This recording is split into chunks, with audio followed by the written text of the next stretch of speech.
हाय दोस्तों, मैं दीपक सर आप सभी को आइडियल स्टडी पॉइंट में स्वागत करता हूं। जैसा कि आप लोग देख रहे हैं, मैं आप लोगों के लिए 2016 में जो प्रश्न पूछे गए हैं, ठीक है, ऑब्जेक्टिव क्वेश्चन सोशल साइंस का प्रथम पाली में उसका सॉल्यूशन लेकर आ गया हूं। ठीक है, तो चलिए स्टार्ट करते हैं। क्वेश्चन नंबर 1 देखते हैं।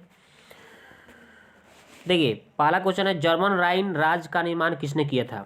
तो आपको पता होना ही चाहिए, मैंने ऐसे प्रश्न का बहुत बार जवाब बता चुका हूँ। ठीक है, कि इसका आंसर क्या होगा? जर्मन राइन राज्य का निर्माण किसने किया? Napoleon Bonaparte. कौन किया? Napoleon Bonaparte. ठीक है, अगला प्रश्न देखते हैं। अखिल भारतीय ट्रेड यूनियन कांग्रेस की स्थापना कब की गई? ये आपको पता होनी चाहिए। अखिल भारतीय ट्रेड यूनियन कांग्रेस की स्थापना 1920 में हुआ था, याद रखेंगे। ठीक है ना, 1920। ओके, अगला सवाल देखते हैं। सोपानी कृषि प्रचलित है किस राज्य में? तो ये भी आपको पता होना चाहिए, उत्तराखंड में। मैंने बहुत बार इसका आंसर बताया हूँ कि सोपानी कृषि किस राज्य में प्रचलित है, तो उत्तराखंड। ठीक है, याद रखेंगे। अगला क्वेश्चन है, देश के बांधों को किसने भारत का मंदिर कहा? यह भी आपको पता होनी चाहिए, पंडित नेहरू ने कहा था। देश के बांधों को किसने भारत का मंदिर कहा? पंडित नेहरू।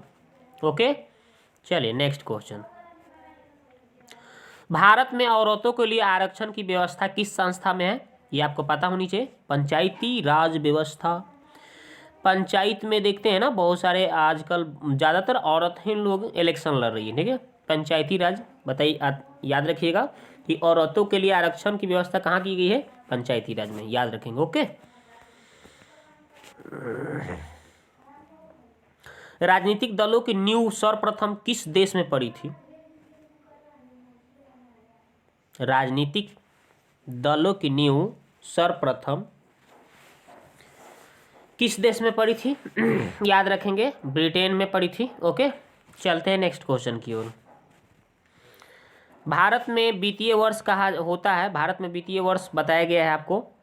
क्या बताया गया है? 1 अप्रैल से 31 मार्च, 1 अप्रैल से 31 मार्च को कहा गया है भारत का वित्तीय वर्ष। भारत में वित्तीय वर्ष 1 अप्रैल से 31 मार्च तक। सोने के आभूषण की शुद्धता की पहचान आपको पता होनी चाहिए। क्या होता है इसका आंसर? सोने के आभूषण की शुद्धता की पहचान अगर करनी है तो हॉलमार्क्स, क्या देखना होगा आपको? हॉलमार्क देखना होगा। ठीक है ना, हॉलमार्क याद रखिएगा। शुद्धता की पहचान हॉलमार्क चिन्ह है। अगला क्वेश्चन देखिए, निम्न में से कौन मानव जनित आपदा है? मानव जनित यानी मानव के द्वारा जो फैलाए जाते हैं आपदा है। सांप्रदायिक दंगा, हाँ, मानव के द्वारा फैलाए जाते हैं। आतंकवाद, मानव ही होते हैं। ठीक है, आतंकवाद का काम मानव ही कर रहे हैं। महामारी फैलाने का काम, यानी कि इनमें सभी हो जाएगा इसका आंसर। ठीक है, अगला सवाल देखते हैं। नदियों में बाढ़ आने की प्रमुख कारण, प्रमुख आने की कारण क्या है भाई? नदियों में बाढ़ आने की प्रमुख कारण अगर बोल दिए जाए तो आपको क्या बताना है?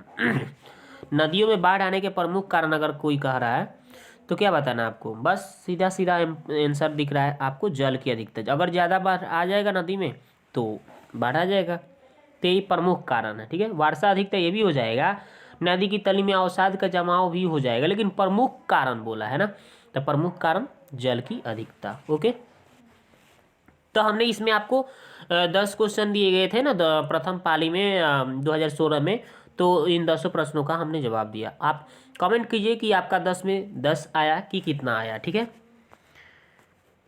तो वीडियो को देखने के लिए बहुत बहुत धन्यवाद। मिलते हैं नेक्स्ट वीडियो में।